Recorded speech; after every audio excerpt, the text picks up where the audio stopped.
Hello guys, चलिए start करते हैं एक्सरसाइज 9.3। लास्ट टाइम हमने जो लास्ट वीडियो में इसी एक्सरसाइज के क्वेश्चन नंबर 4 तक सारे क्वेश्चंस करा दिए थे। आज हम करेंगे क्वेश्चन नंबर 5। क्वेश्चन नंबर 5 आपसे कह रहा है D E and F are respectively the mid points of the sides B C C and A B of a triangle A B C. किसी ट्राइंगल की बात हो रही है तो ड्रॉ कर लेते हैं। सबसे पहले एक ट्राइंगल,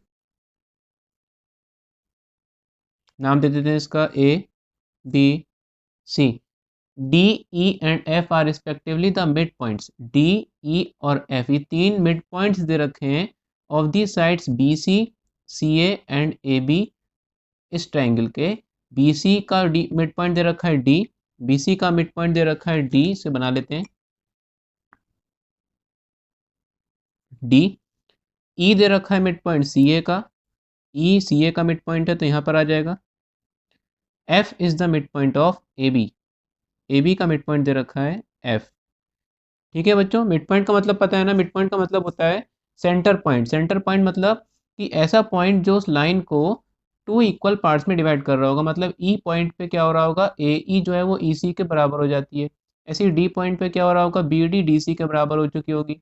एफ पॉइंट पे बी एफ और एफ ए ये दोनों बराबर हो चुके होंगे। तो मिड पॉइंट का मतलब होता है एक ऐसा पॉइंट जो उस लाइन को क्या करेगा, बिल्कुल सेंटर पॉइंट पे क्या करेगा, कट करेगा। अब टू शो, क्या शो करना है, B D E F is a parallelogram. आपको शो करना है कि बी डी ई एफ मतलब कि ये एक पैरेललोग्राम होगा। तो इसे ज्वाइन कर लेंगे हम। ज्वाइन करने के लिए इसे यहाँ पे थोड़े डिफरेंट पेन से मार्क करते हैं, इन्हें ज्वाइन कर देते हैं बी डी ई एफ।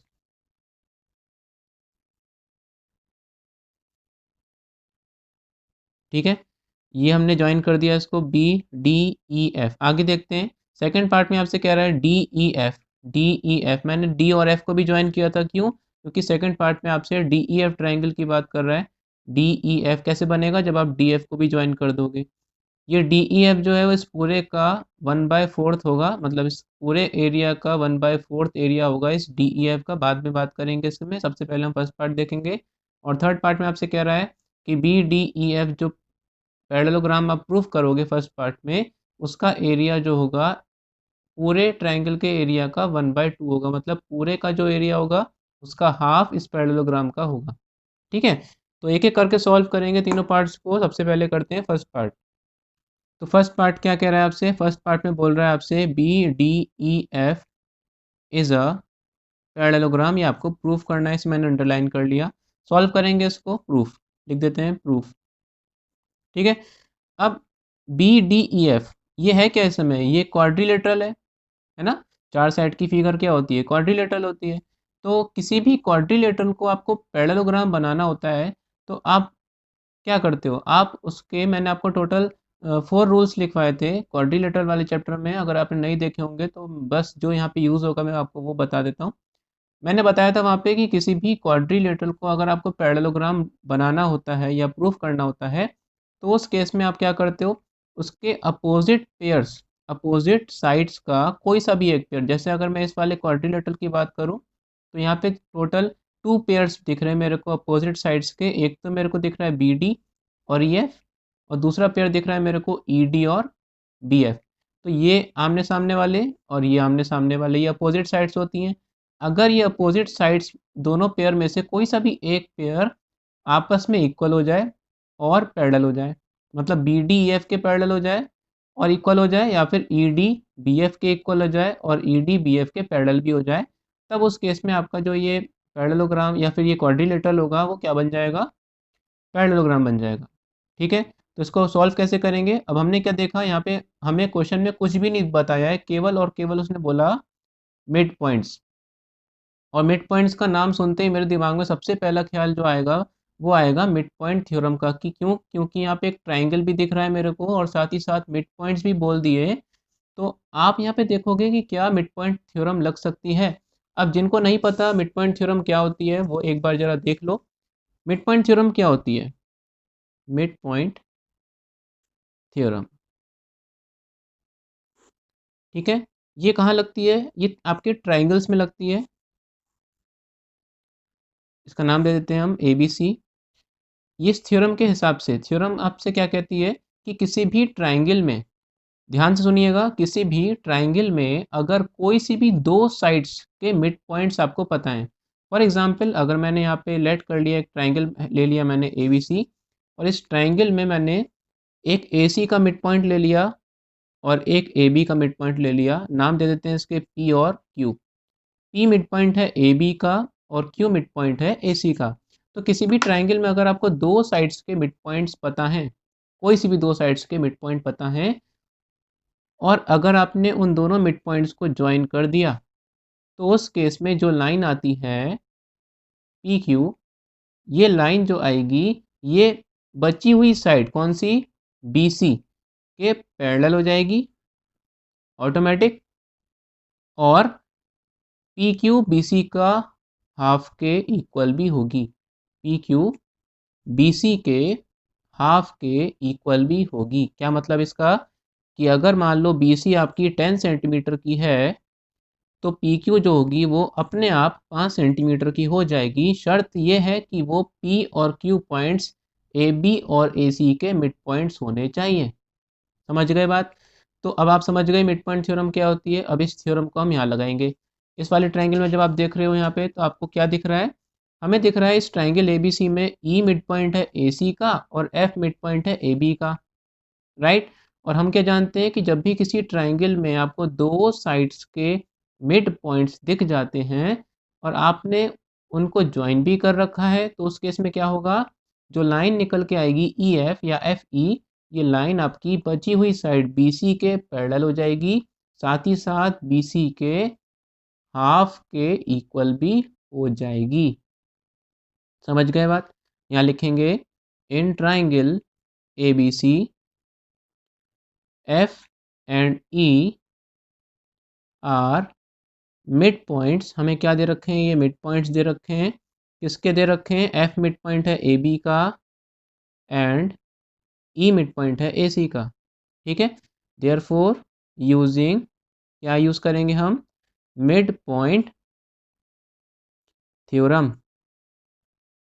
ठीक है, और इस मिड पॉइंट थ्योरम के हिसाब से जो लाइन आएगी ई एफ, वो लाइन आपकी बची हुई साइड बी सी के पैरेलल हो जाएगी एंड बी सी के हाफ के इक्वल भी हो जाएगी। समझ गए। अब बी सी के हाफ के इक्वल हो जाएगी। बी सी का हाफ कैसे पता चलेगा, क्योंकि हम देखो यहाँ पे इस वाली फिगर में अगर हम देखें तो बी सी का मिड पॉइंट दे रखा है आपको डी। डी पॉइंट पे बी सी जो है वो टू इक्वल पार्ट्स में डिवाइड हो चुकी है। मतलब कि ये वाला पार्ट और ये वाला पार्ट बराबर है। अगर ये पूरी 10 है तो ये 5 होगा, ये भी 5 होगा। समझ गए। तो अगर मैं बी सी के हाफ की बात करूँ तो मैं ये भी लिख सकता हूँ बी डी, और मैं डी सी का भी नाम लिख सकता हूँ। तो बी सी के हाफ की जगह मेरे को चाहिए क्या, मुझे चाहिए बी डी। क्यों, क्योंकि मुझे बी डी ई एफ को पैरेललोग्राम प्रूफ करना है। इसलिए मैं इस वाली साइड का नाम लिखूंगा यहाँ पे बी सी बाई टू की जगह पे बी डी, और इक्वल में चल रहा है आपका ई एफ। समझ गए। अच्छा, ई एफ बी सी के पैरेलल भी है। ई एफ बी सी के पैरेलल है। अगर ई एफ बी सी के पैरेलल है तो बी डी के भी तो पैरेलल होगी। जाहिर सी बात है। क्यों, क्योंकि डी पॉइंट भी तो बी सी के ऊपर ही आ रहा है ना। ये B D line B C से अलग तो नहीं है, राइट। तो बी डी अगर पैरेलल है, बी सी अगर ई एफ के पैरेलल है, तो बी डी भी ई एफ के पैरेलल होगी। तो हम यहाँ लिख देंगे और E F parallel to B D. और अभी मैंने आपको बताया कि किसी भी क्वाड्रिलेटरल में अगर अपोजिट साइड्स का कोई सा भी एक पेयर इक्वल और पैरेलल हो जाता है, तो वो क्वाड्रिलेटरल आपका क्या बन जाता है, पैरेललोग्राम बन जाता है। तो यहाँ लिखेंगे ई एफ और B D, here E F and B D are opposite sides of quadrilateral. कौन सा quadrilateral, B D E F, B D E F की अपोजिट साइड्स हैं ये। क्यों, देख लो, ई एफ और बी डी आमने सामने आ रहे हैं, अपोजिट साइड्स हैं, इक्वल भी हैं और पैरेलल भी हैं। इसीलिए क्या होगा, quadrilateral B D E F is a parallelogram, ये पैरेललोग्राम बन जाएगा क्योंकि इसकी अपोजिट साइड्स के दोनों पेयर, एक पेयर आप कोई सा भी प्रूफ कर दो, इक्वल भी है और पैरेलल भी है। फर्स्ट पार्ट आपका प्रूव हो गया, प्रूव्ड। बात समझ में आ गई। मिड पॉइंट थ्योरम लगाई हमने यहाँ पे, मिड पॉइंट थ्योरम से हमने इसको पैरेलल प्रूफ करा और इक्वल प्रूफ कर दिया हाफ के, और फिर हमने क्वाड्रिलेटरल वाले चैप्टर का कॉन्सेप्ट लगा के यहाँ पे इसको पैरेललोग्राम प्रूफ कर दिया।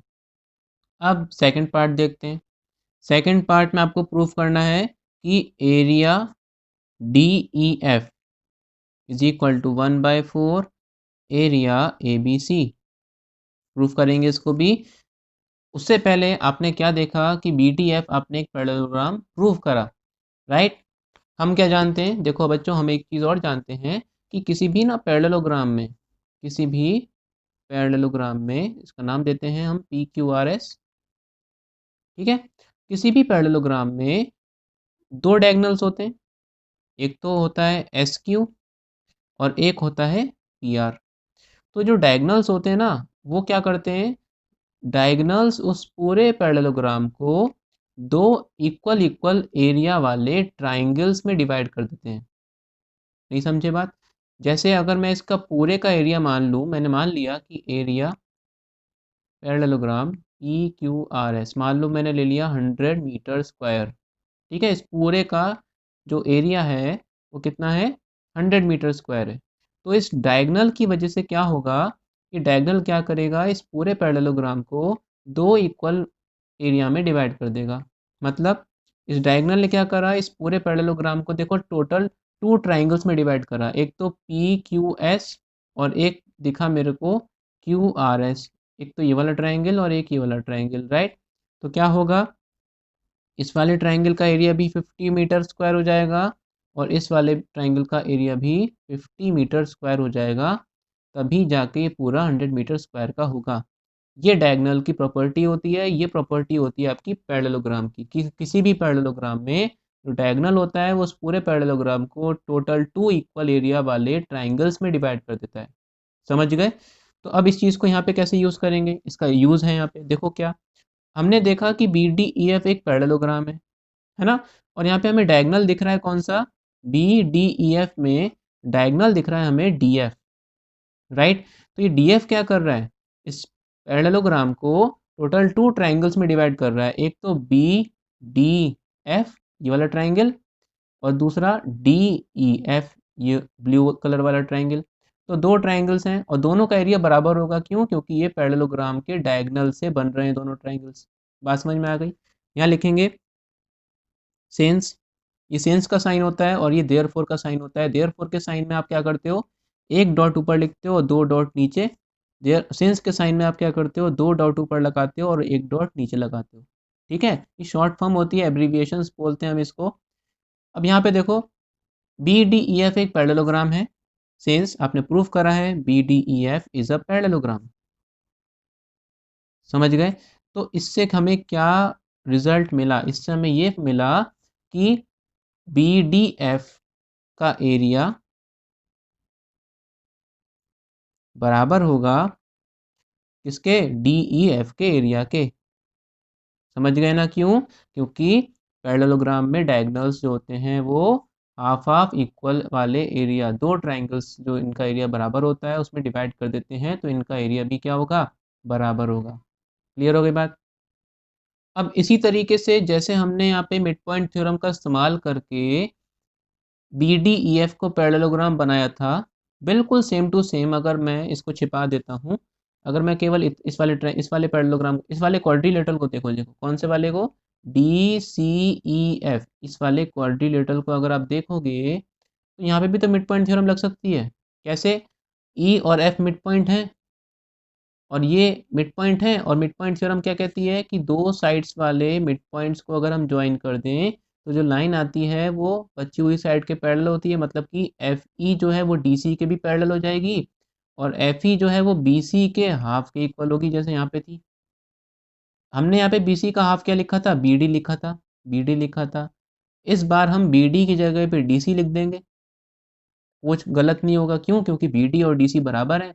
तो आप मिड पॉइंट थ्योरम का इस्तेमाल करके DCEF इस वाले क्वाड्रिलेटरल को भी पैरेललोग्राम बना सकते हो, लेकिन दोबारा से इतना सब कुछ लिखना गलत हो जाएगा। गलत नहीं होगा, आप कर सकते हो, लेकिन इतना लंबा चौड़ा क्वेश्चन वैसे ही है, इसको और लंबा चौड़ा नहीं करेंगे हम। यहाँ पे हम लिखेंगे सिमिलरली, हम लिखेंगे यहाँ पे सिमिलरली वी कैन प्रूफ, हम प्रूफ कर सकते हैं। ठीक है, एक पार्ट आपने प्रूफ करके दिखा दिया, बाकी सारे में सिमिलरली लिख देंगे। सिमिलरली वी कैन प्रूफ, क्या प्रूफ कर सकते हैं भाई? हम ये प्रूफ कर सकते हैं कि DCEF भी एक पैरेललोग्राम होगा। DCEF इज अ पैरेललोग्राम, ये हम प्रूफ कर सकते हैं। और अगर ये पैरेललोग्राम होता है तो हमें रिजल्ट में क्या मिलेगा? इस तरीके से रिजल्ट में बता दो, DE जो है वो डायगनल हो जाएगा DCEF में, और DC अगर डायगनल है तो डायगनल क्या करता है? उस पैरेललोग्राम को हाफ हाफ डिवाइड कर देता है। मतलब कि ट्राइंगल DCE ये वाले ट्राइंगल का एरिया और DEF इस वाले ट्राइंगल का एरिया बराबर हो जाएगा। यहाँ लिख देंगे area triangle DCE is equal to area triangle DEF। समझ गए बात? इसे डाल देते हैं हम फर्स्ट इक्वेशन, इसे डाल देते हैं हम सेकंड इक्वेशन। ठीक है, अब इसी तरीके से जैसे आपने इसको प्रूफ करा है, इसको प्रूफ करा है, ऐसे ही हम ये वाला भी प्रूफ कर सकते हैं। कौन सा वाला? ये वाला देखो, DEAF।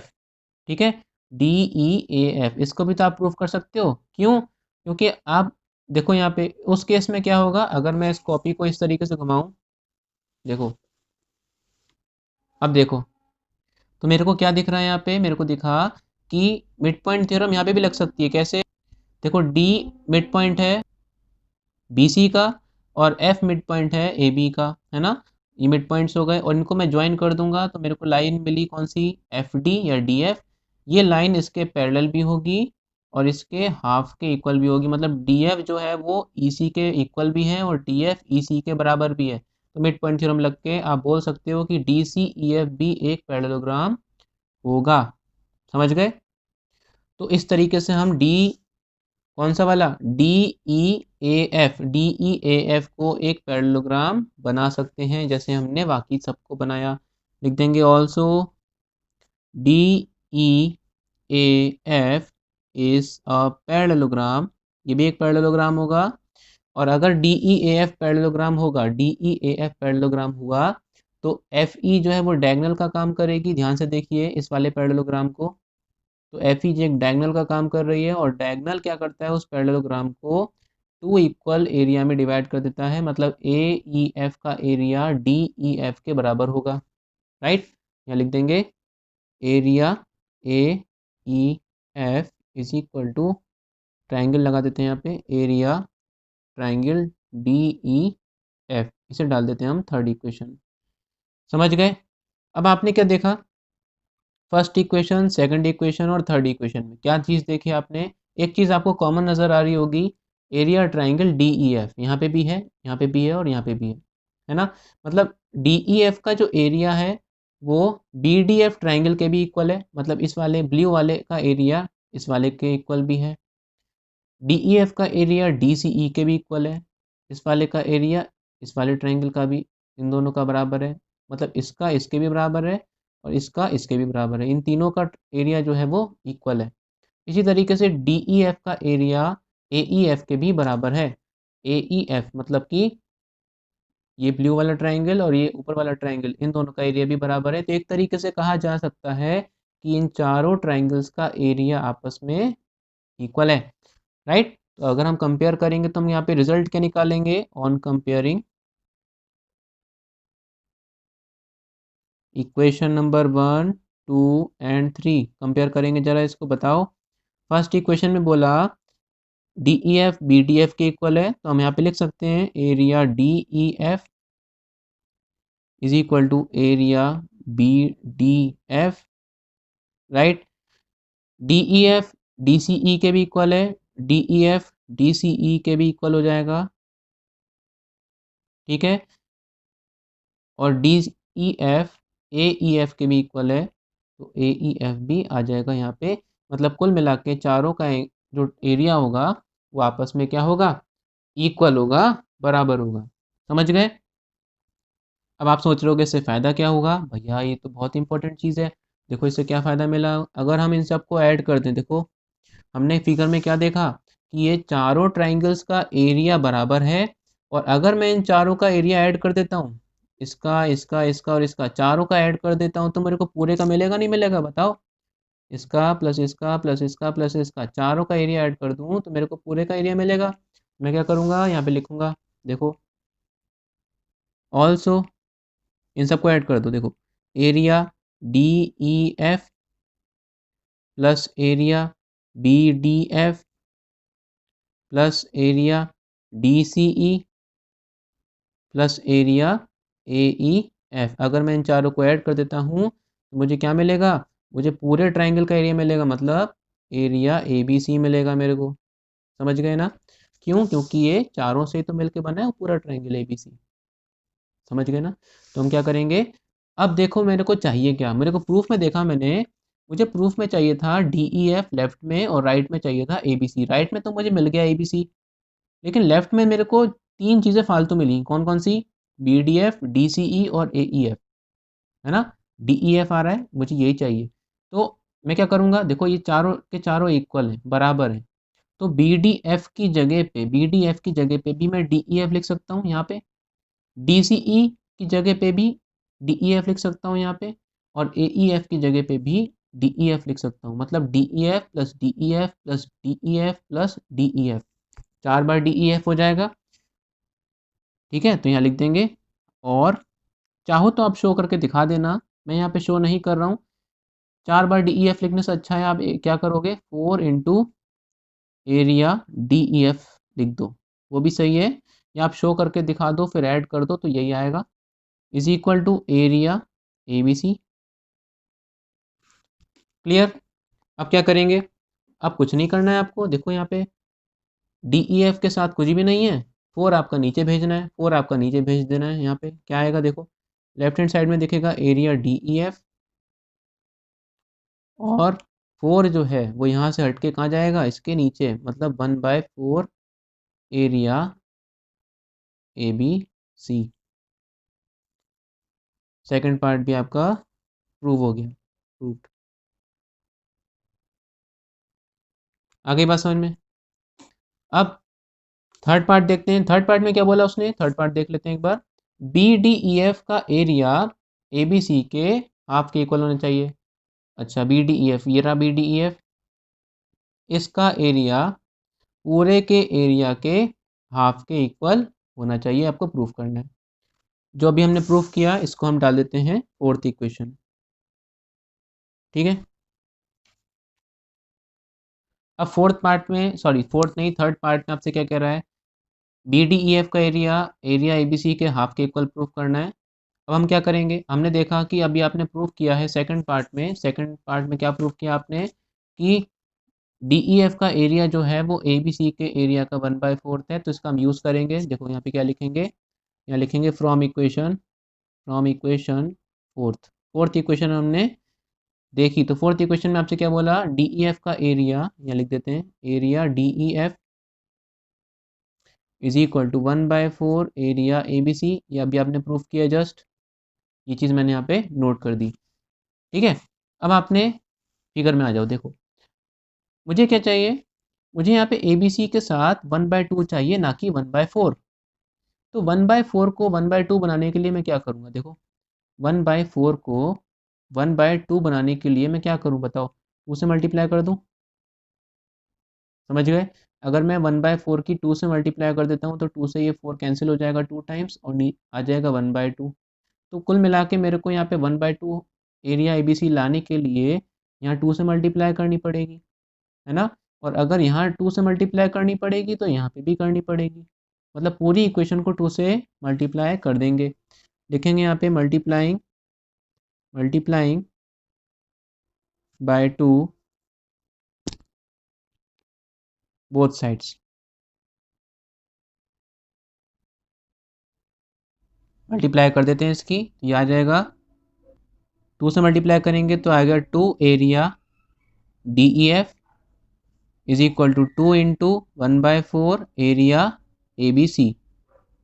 ठीक, 2 area D E F is equal to, देखो 2 से कैंसिल हो जाएगा, 2 टाइम्स, क्या बचा 1/2 एरिया आई बी सी। ठीक है, अब राइट हैंड साइड तो आ गई आपकी, जो आपने चाहिए थी वो आपको मिल गया, लेकिन लेफ्ट हैंड साइड में हमें चाहिए बी डी ई एफ, ना कि डी ई एफ। आपने फिगर देखी, फिगर में देखा आपने डी ई एफ का डबल कह रहा है, डी ई एफ का डबल बोल रहा है, मतलब 2 बार डी ई एफ आ सकता है।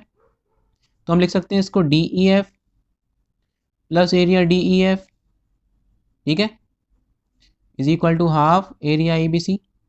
कुछ गलत नहीं करा मैंने, डी ई एफ का डबल था, मैंने 2 बार लिख दिया।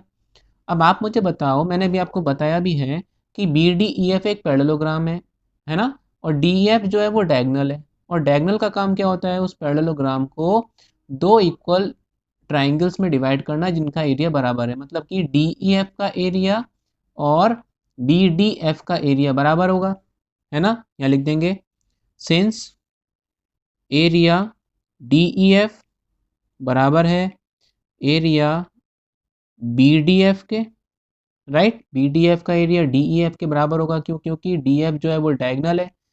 इस चीज़ का हम यहाँ पे इस्तेमाल करेंगे, किसी भी एक डी ई एफ की जगह पे ये रख दो, यहाँ पर आ जाएगा डी ई एफ की जगह मैंने रख दिया area B D F, plus इसको मैंने ऐसे ही रहने दिया area D E F, equal में चल रहा है आपका half area A B C. Clear. अब बी डी एफ और डी ई एफ का सम, बी डी एफ इसका area plus D E F इसका एरिया, दोनों के एरिया का सम अगर मैं ऐड कर दूं तो मुझे इस पूरे पैरेललोग्राम का एरिया मिलेगा। तो मैं यहाँ पे क्या लिखूंगा, इन दोनों की जगह पे लिख दूंगा मैं area B D E F और इक्वल में 1/2 area A B C. Question आपका प्रूव्ड हो गया है, सॉल्व हो गया है, प्रूव्ड। क्लियर हो गई बात। अगर क्वेश्चन समझ में आता है तो प्लीज़ वीडियो को एक लाइक ज़रूर कर देना, नए हो चैनल पे तो सब्सक्राइब कर लेना। Thank you and have a nice day.